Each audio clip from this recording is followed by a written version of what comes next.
Hey team, it's 5 AM on Wednesday the 2nd of December 2020, which means it's my birthday.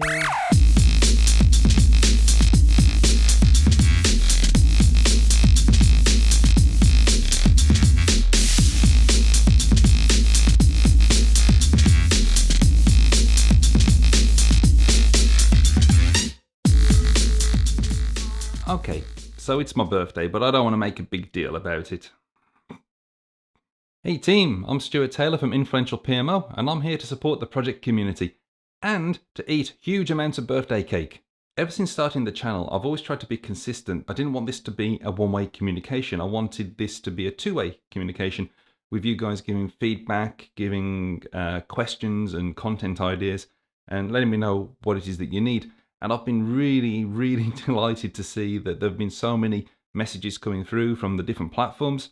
So whether it's on YouTube, Instagram, Facebook, Twitter, I've been delighted to receive responses from you and some really good questions. I had a question come through on Instagram a few weeks ago, and I've deliberately held off on responding to it until my birthday because there is an element of age and experience that's involved in it. So the question is... That's my major project, Edward, my son. Oh.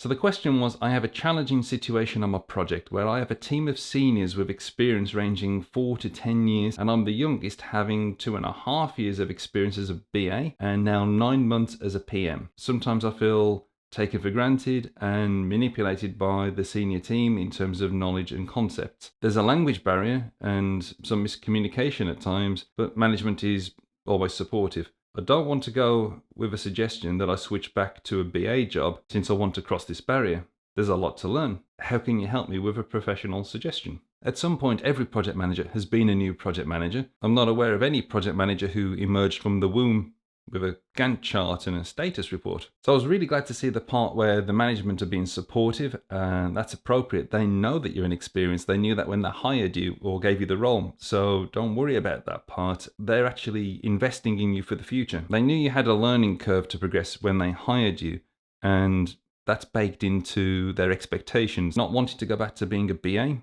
that's absolutely fine. There's nothing wrong with being a BA, but if you've got your heart set on being a project manager, carry on with what you're doing. In terms of the language barrier and the difficulties that occasionally will present, much like the inexperience that was already baked in when you were hired.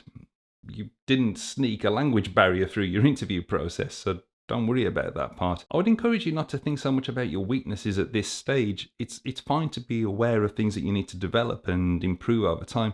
I would encourage you to focus a little bit on your strengths, especially when you're feeling a little bit insecure about the weaknesses.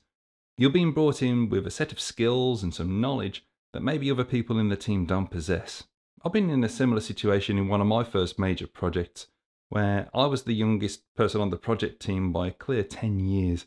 And I can relate to the experience and feeling like everyone else in the room's got a lot more knowledge than me. I was the only person on the team who came in with any kind of best practice, Prince 2 kind of background.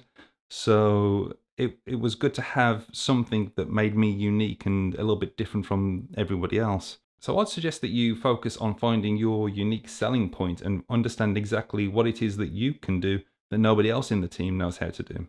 In terms of working with people who are more experienced, you got a lot of people whose successes and mistakes you can learn from there. So see what you can pick up from them. In my experience, the best project managers, as they get more mature, they start to develop a desire to coach and mentor people. And they get a sense of pride out of giving something back to the next generation. So see if you can find somebody who matches that bill. Also, I would say you should take a moment to congratulate yourself. You're doing really well. You've managed to land your dream job, and all you're doing now is you're picking up the experience that's going to help you along the way. Don't have any doubts. You've got yourself into a difficult job, and it's challenging, which is part of the reason why I set up this channel, to offer support and help to people in your position. So to new project managers, I say stick with it. Keep going and let me know how it goes, and let me know if there's anything I can do to help you. I hope you've enjoyed the video. If so, hit the like button. Don't forget to share it with new project managers, and definitely don't forget to hit the subscribe button so you don't miss any of this new content. I'm Stuart Taylor, and I have a birthday cake to eat.